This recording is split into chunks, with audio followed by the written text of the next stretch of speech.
Ken Hom, CBE, is a Chinese-American chef, author and television show presenter specialising in Chinese cuisine. And he's on the line with us here. How are you doing today? I'm doing fine. I just had a great meal last night. Oh, what did you have? Oh, things like braised pork belly, wonderful curries, Malaysian curries. Oh, just everything. It was just so good. Yeah, that sounds lovely.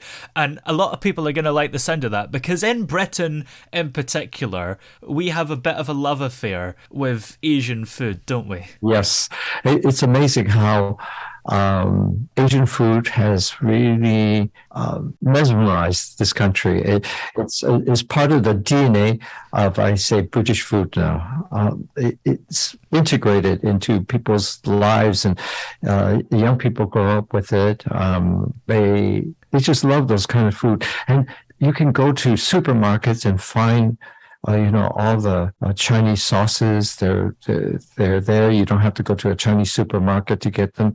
So they're part of our lives here. And that's good because people are using their woks and because I meet them in public and they tell me they're using the wok and they're using all these things to make dishes from fresh food. Now, you've actually got some of your own recipes that can help us, don't you? Yes, I have some new recipes which I have now posted on lkk.com, which I developed for many reasons because of the cost of living crisis. I wanted to show people how they can make dishes under £5 for a family of four. Now, that's a big challenge.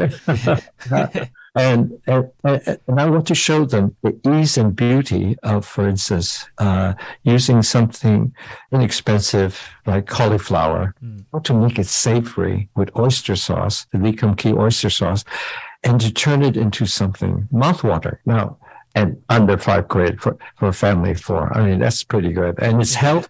And that's not only is it good and healthy, but it's also fun to do because it's not, it doesn't take forever, in other words.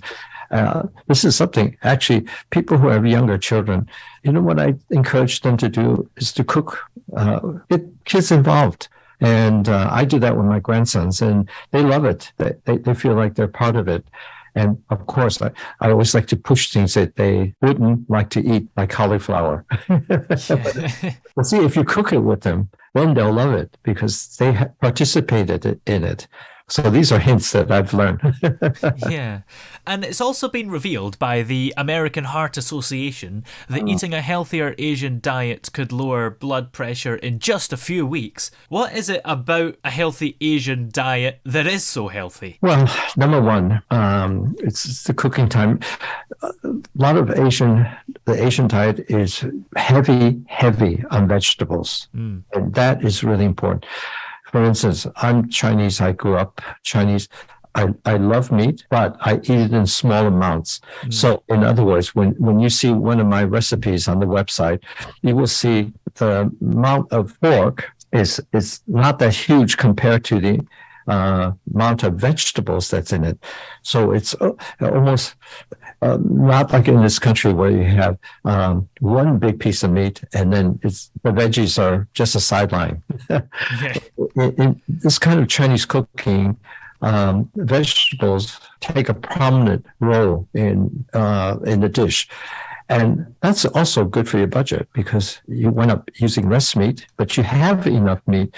And the thing is, the American Heart Association especially is aiming this at Americans which are, 2/5 clinically obese because they eat too much meat. And so the Chinese diet is Asian diet is much better because there's so much vegetables involved.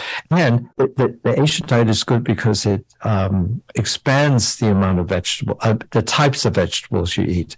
In other words, don't just eat one, how people eat just potatoes, tomatoes, and maybe broccoli, and that's it. There's so many vegetables that are available that we should try and integrate. And it's so good. And the Asian diet comprises of many, many types of vegetables. Now, 28% of us, according to this research, also have admitted that they lack the cooking skills to make proper meals. So how should they go about learning them? Can it be easy sometimes? Very easy. Just, for instance, go to this website, lkk.com, because I have recorded a number of videos showing how easy it is to do some of the dishes and how easy it is to cook. What you have to remember is to get a good wok first, and to heat the wok before you start. In other words, get it hot. I remember when I first did my first series,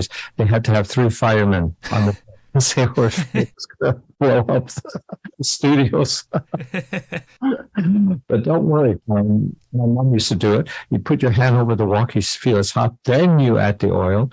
And when the oil starts to smoke a little, that's a signal for you to start cooking. And I've shown it, by the way, also people can watch on YouTube my first series from 84, where they show basic things about how to actually cook in a wok.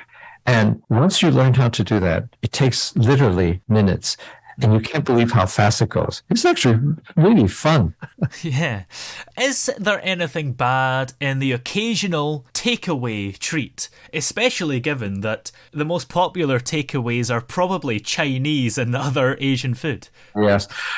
Well, I guess some of the most popular things that most people take are the fried things.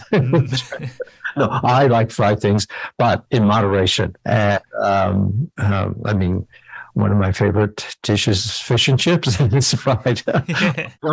I restrain myself, and it's a special treat for me. And I think when you're ordering takeaway, just take one fried dish, don't take too many. Yeah. Well, just remind us of where we can find the recipes and go for more information. Yes, very simple. Just go to lkk.com and that's it. We have our recipes.